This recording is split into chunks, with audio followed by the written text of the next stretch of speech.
Hello everyone, welcome to my channel. Operating system এবং system programming প্লেলিস্টের প্রথম tutorial এটি। এখানে আমরা জানবো অপারেটিং সিস্টেম কাকে বলে, অপারেটিং সিস্টেম কিভাবে কাজ করে এবং অপারেটিং সিস্টেমের স্ট্রাকচার এই সম্পর্কে জানবো। তো প্রথমে আসছে অপারেটিং সিস্টেম কাকে বলে।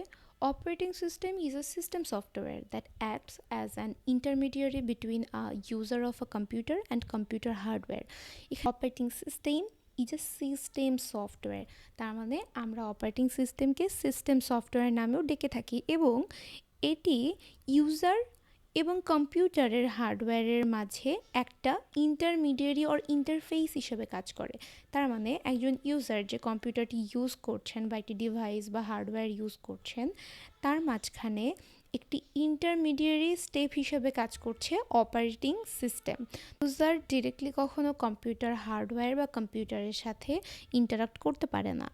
তো ঠিক তেমনিভাবে কখনো হার্ডওয়্যার ইউজারের সাথে ডিরেক্টলি ইন্টারাক্ট করতে পারে না। তো এর মাঝে অপারেটিং সিস্টেম এদের মাঝে ইন্টারফেস হিসেবে কাজ করে এবং দুজনের মাঝে ইন্টারাক্ট করতে হেল্প করে। এখানে আরেকটি বিষয় আমাদের জানতে হবে, কম্পিউটার হার্ডওয়্যার এবং সফটওয়্যারের সমন্বয়ে গঠিত। হার্ডওয়্যার বলতে কী বোঝায় এটা আমরা সকলেই জানি। এবার সফটওয়্যার বলতে কী বোঝায় সেটি একটু ব্রডলি জানবো। সফটওয়্যার সাধারণত কম্পিউটারের সফটওয়্যারকে আমরা দুভাগে ভাগ করে থাকি, কিছু অ্যাপ্লিকেশন সফটওয়্যার অ্যান্ড বাকিটা আছে সিস্টেম সফটওয়্যার।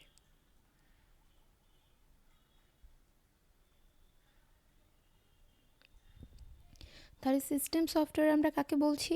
সিস্টেম সফটওয়্যার বলছি আমরা অপারেটিং সিস্টেমকে, এবং অ্যাপ্লিকেশন যেটা বলছি সেটা হচ্ছে আমরা আমাদের কম্পিউটারে বিভিন্ন ধরনের যে অ্যাপ্লিকেশনগুলো ব্যবহার করে থাকি সেই অ্যাপ্লিকেশনগুলোকে। তাহলে এই অ্যাপ্লিকেশন এবং অপারেটিং সিস্টেম এই দুটো মিলে সফটওয়্যার তৈরি হচ্ছে, আর কম্পিউটার সেই সফটওয়্যার এবং হার্ডওয়্যার মিলে গঠিত হচ্ছে। অপারেটিং সিস্টেমকে রিসোর্স অ্যালোকেটর এবং কন্ট্রোল প্রোগ্রাম বলা হয়। অপারেটিং সিস্টেমকে কেন রিসোর্স অ্যালোকেটর বলা হয়? অপারেটিং সিস্টেম যা করে সে হচ্ছে রিসোর্সকে ম্যানেজ করে। তো সে যখন রিসোর্সকে ম্যানেজ করছে, এবং তাহলে আমরা তাকে বলতে পারি সে হচ্ছে ম্যানেজার হিসেবে কাজ করছে, রিসোর্স ম্যানেজার। এবং অপারেটিং সিস্টেম যেটা করে, একজন ইউজার কখন, কিভাবে, কোথায় একটা প্রোগ্রাম ইউজ করবে সে সেটার ডিসিশন করে, সে ডিসিশন মেক করে, এবং সে কাজটা স্মুথলি হচ্ছে কিনা, ফেয়ারলি হচ্ছে কিনা এই ব্যাপারটাও দেখে থাকে অপারেটিং সিস্টেম। তাই অপারেটিং সিস্টেমকে রিসোর্স অ্যালোকেটর বলা হয়। Operating system is a control program. Control program কেন বলা হয়? কারণ আমাদের কম্পিউটারে যত সব operating system is a control program. Control program কেন বলা হয়?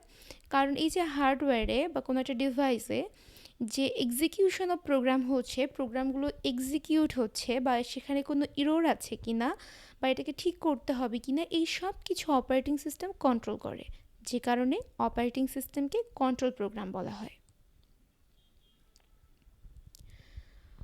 অপারেটিং সিস্টেমের স্ট্রাকচার। অপারেটিং সিস্টেম বিভিন্ন লেয়ারে বিভক্ত থাকে, এর প্রত্যেকটা লেয়ার আইসোলেটেড হয়ে থাকে। তো এই যে প্রত্যেকটা লেয়ার আছে এক একটা লেয়ারে বিভক্ত, এবং এরা সকলে আইসোলেটেড, এবং এরা শুধুমাত্র ডিরেক্টলি কন্ট্যাক্ট করতে পারে বা ইন্টারাক্ট করতে পারে এর উপরে অথবা এর নিচে যে লেয়ারগুলো আছে তাদের সাথে। তার মানে অ্যাপ্লিকেশন যদি কারোর সাথে কন্ট্যাক্ট করে তাহলে সে ইউজারের সাথে কন্ট্যাক্ট করতে পারবে আর অপারেটিং সিস্টেমের সাথে কন্ট্যাক্ট করতে পারবে, কিন্তু সে হার্ডওয়্যারের সাথে কন্ট্যাক্ট করতে পারবে না। ঠিক সেরকমই ইউজার যদি কারোর সাথে কন্ট্যাক্ট করতে চায় সে শুধু অ্যাপ্লিকেশনের সাথে কন্ট্যাক্ট করতে পারবে, কিন্তু ইউজারের উপরে আর কোনো লেয়ার নেই, সে ওখানে কোনো কন্ট্যাক্ট করতে পারবে না, এবং ইউজারের পরে সে কখনো চাইলে অপারেটিং সিস্টেম বা হার্ডওয়্যার এগুলোর সাথেও কন্ট্যাক্ট করতে পারবে না। এটি হচ্ছে অপারেটিং সিস্টেমের স্ট্রাকচার। এবার যে বিষয়টি আমাদের বোঝার আছে সেটা হলো, আমার কাছে যদি একটি কম্পিউটার থাকে তাহলে সেই কম্পিউটার ইউজ করার জন্য আমার একটা অপারেটিং সিস্টেমের প্রয়োজন হবে, এবং এই কম্পিউটারের মাঝে যে হার্ড ডিস্ক আছে সেই হার্ড ডিস্ক এই অপারেটিং সিস্টেমকে সাপোর্ট করছে কি না তার উপর ডিপেন্ড করে আমরা সেই অপারেটিং সিস্টেমকে এই কম্পিউটারে ইনস্টল করব। তাহলে আমি যদি ধরে নিই আমার কাছে একটি ম্যাক আছে, এবং ম্যাকে আমি চাইলেও উইন্ডোজ অপারেটিং সিস্টেম কখনোই ইনস্টল করতে পারবো না, বা আমি উইন্ডোজ ম্যাকের জন্য তৈরি হয়নি, কারণ ম্যাকে যে হার্ডওয়্যারগুলো আছে সেই হার্ডওয়্যার এই অপারেটিং সিস্টেমকে সাপোর্ট করে না। তাহলে আমরা বলতে পারি যে কোনো একটি ডিভাইসে সেখানকার হার্ডওয়্যার যে অপারেটিং সিস্টেমকে সাপোর্ট করছে সেই অপারেটিং সিস্টেম আমরা ওই ডিভাইসের জন্য ইউজ করতে পারবো। ঠিক তেমনিভাবে এবার আমি যদি আমার কম্পিউটারে একটি অ্যাপ্লিকেশন ইনস্টল করি, তাহলে আমি সেই অ্যাপ্লিকেশনটি ইউজ করতে পারবো কি না সেটাও ডিপেন্ড করছে আমার অপারেটিং সিস্টেমের উপরে, কারণ এই অ্যাপ্লিকেশনটি আমার অপারেটিং সিস্টেম সাপোর্ট করছে কি না এটাও দেখতে হবে। যদি আমার অপারেটিং সিস্টেম এই অ্যাপ্লিকেশনকে সাপোর্ট করে তবে আমি ওই অ্যাপ্লিকেশনটা আমার কম্পিউটারে ইউজ করতে পারবো। এভাবেই অপারেটিং সিস্টেম পুরো ডিভাইসকে কন্ট্রোল করে।